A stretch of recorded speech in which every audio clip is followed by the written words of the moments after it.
جو اپنی جنگاہوں کی حفاظت کرتے ہیں وہ بھی کامیاب ہیں۔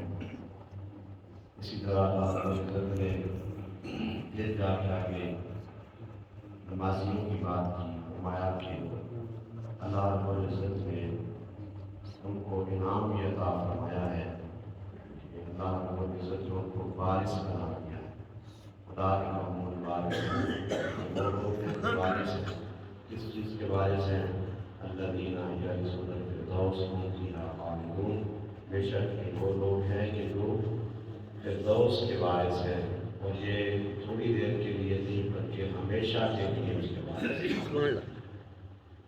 کامیاب ترین لوگوں کا ذکر کیا گیا ہے سورہ مبارکہ میں، اور اس کے بعد اللہ رب العزت نے بہت سارے احکامات بیان فرمائے۔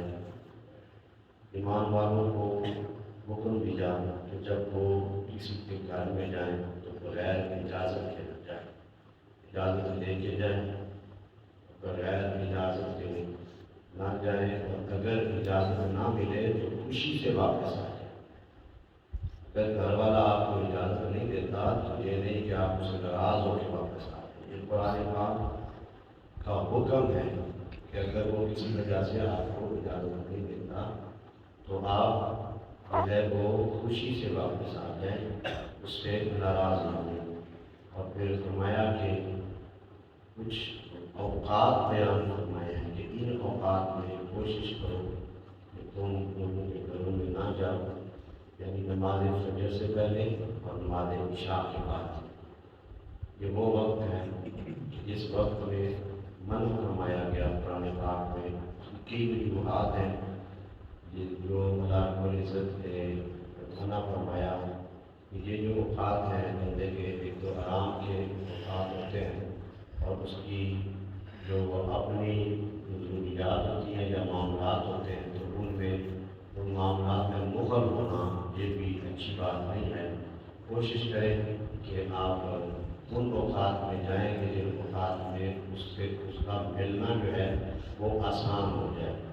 اور پھر اس کے بعد بچوں کے حوالے سے بیان فرمایا کہ جب وہ بڑے ہو جائیں تو کوشش کریں کہ ان کو جو ہے ان کو بھی یہ بات سکھائی جائے کہ جب آپ اپنے والدین یا بڑے بھائیوں یا بزرگوں کے کمروں میں جائیں تو تب بھی اجازت لے کے جائیں، ان سے اجازت لے کے کمروں میں جائیں، اور پھر کھانے کو آداب بیان فرمائے ہیں۔ فرمایا کہ جو ہے کوشش کرو کہ علیحدہ علیحدہ کھانا، یعنی اس سے مراد علماء نے بیان کیا کہ علیحدہ کا مطلب یہ نہیں ہے کہ اپنا کھانا اٹھایا اور ہاتھ دوسرے کمرے میں چلے گئے، میں نہیں، اس سے مراد یہ ہے کہ علیحدہ علیحدہ برتن میں اپنا اپنا کھانا ڈال کے چاہے اکٹھے بیٹھ کے کھاؤ، لیکن علیحدہ علیحدہ اپنے برتن میں سے جو ہے وہ کھانا ڈال کے تو وہ کھاؤ۔ اس طرح کے آداب میں سمجھتا ہوں کہ یہاں تک جب قرآن پاک نے بیان فرما دیا کھانے تک کے آداب بیان کرتے ہیں، گھر میں داخل ہونے کی، گھر میں رہنے کے آداب، کچھ ہو تو کچھ نہیں رہ سکتا۔ اسی لیے میں کہتا ہوں کہ اللہ رب العزت نے ہمیں ایسا پیارا دین عطا فرمایا کہ جس کے اندر ہر چیز کا بیان موجود ہے اور ہر چیز کا طریقہ موجود ہے۔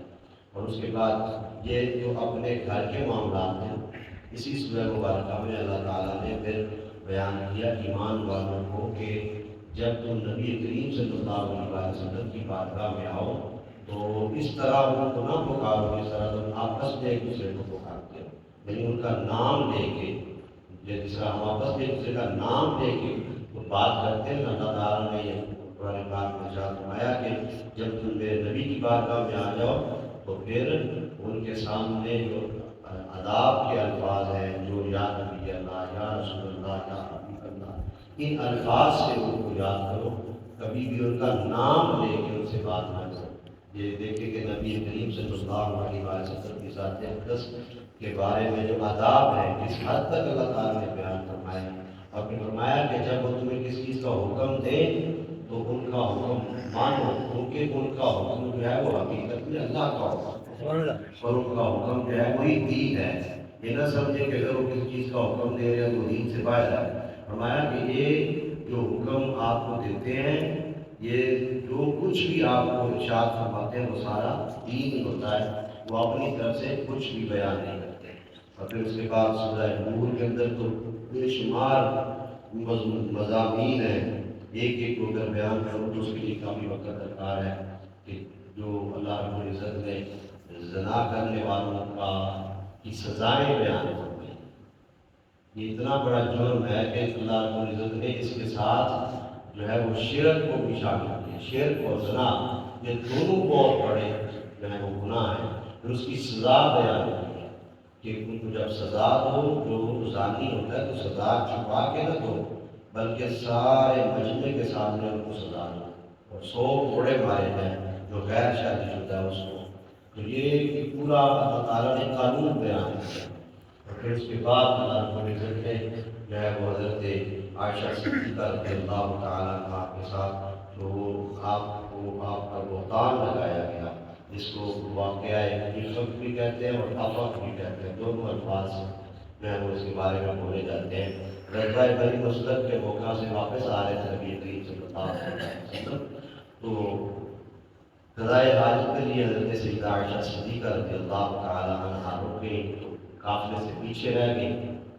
تو اس وقت کے جو یہودی تھے انہوں نے ان کے پہنچنے سے پہلے ایک جو ہے ان کے حوالے سے بہتان لگایا اور بات پھیلا دی جس کا تعلق برائی کے ساتھ تھا.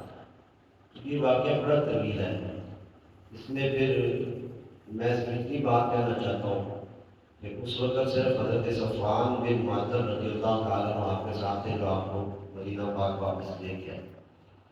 تو اس کے دوران جب بات پھیل گئی نبی کریم صلی اللہ علیہ وسلم جب وہ پریشان ہو گئے، اتنا بڑا بہتان جب ایک پاک دامن بیوی پر لگ جائے پھر جو ہے وہ گھر والے کا تو حق بنتا ہے وہ پریشان ہو. تو اب اسی دوران پریشان ہو گئے اور خاموشی اختیار فرمائی. اب خاموشی کا مطلب یہ نہیں ہے کہ آپ جانتے نہیں تھے یا آپ کو اپنی سوچائے محترمہ کے بارے میں پتہ نہیں تھا.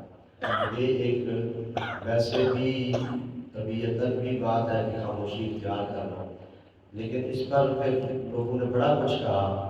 تو میں ایسی بات نہیں چھیڑنا چاہتا، لیکن اتنا کہنا چاہتا ہوں کہ اگر آپ کو اس بات کا پتہ نہیں ہے نا تو پھر اس پر بھی اپنی طرف سے دلیلیں پیش کرنا. اگر نبی پاک صلی اللہ علیہ وسلم کو خیر ہوتا پتہ ہوتا تو پھر آپ خود ہی فرما دیتے. اس کی بڑی وجوہات علماء نے بیان کی، وہ میں بیان نہیں کرتا.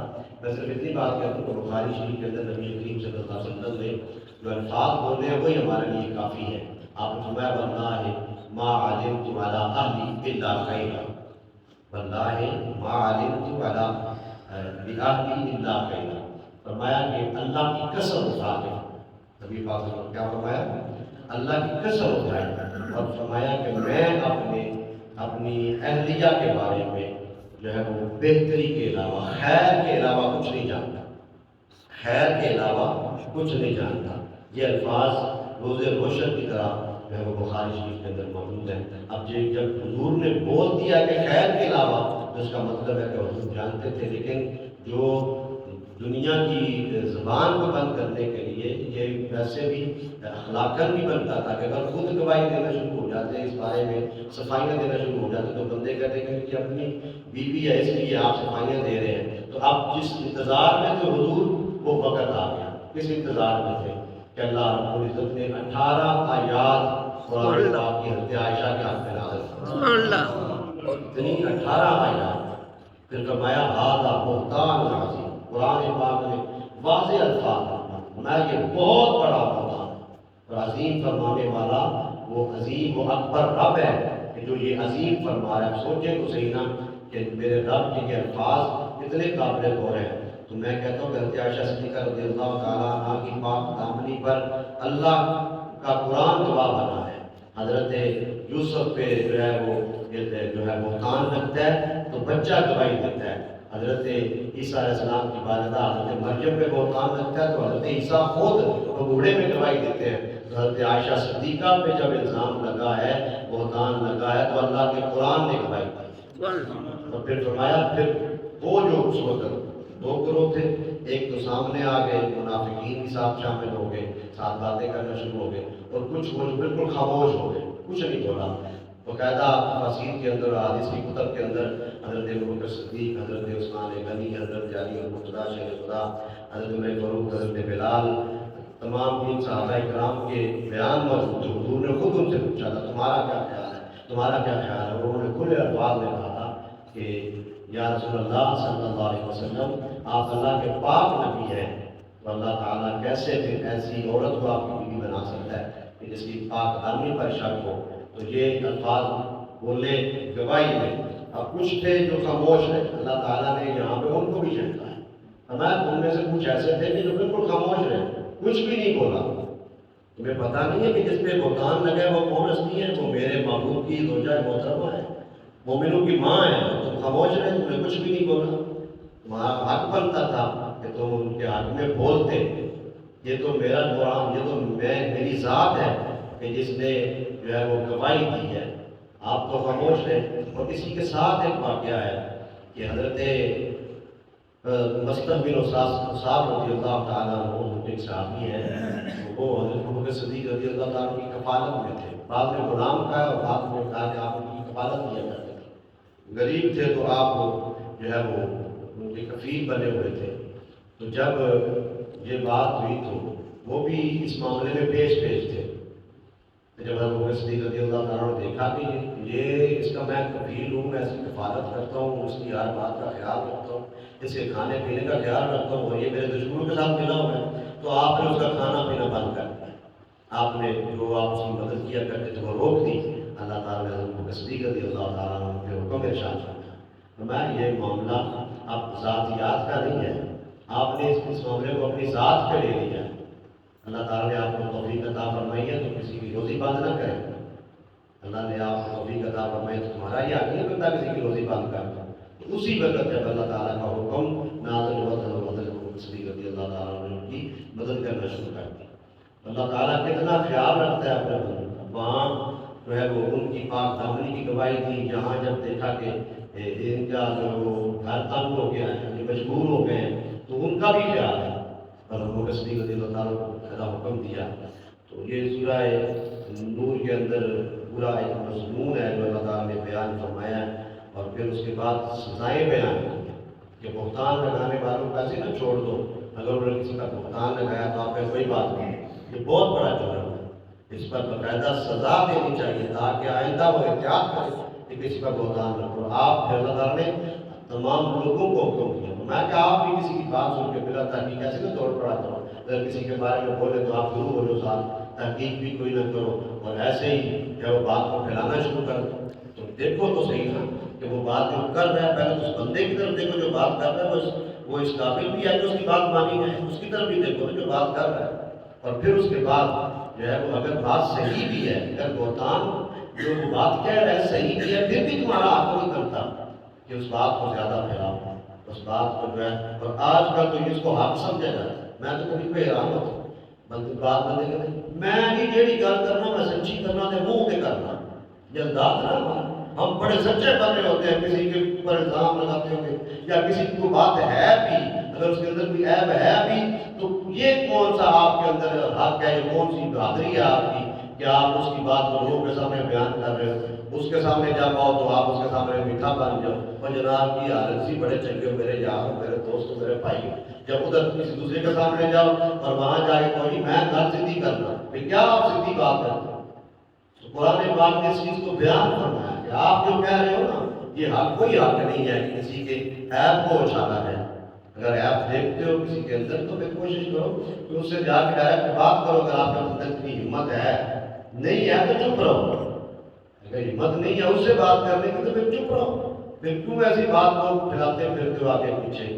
فرمایا کہ جو لوگ بہتان لگانے والے ہیں ان کو باقاعدہ سریعان سزا دی جائے تاکہ آئندہ وہ اس غلطی سے اس گناہ سے بچے۔ اللہ تعالیٰ کی بارگاہ میں دعا ہے کہ خالق کائنات ہمیں جو اللہ رب العزت کے احکامات ہیں ان کے عمل کی توفیق عطا فرمائے۔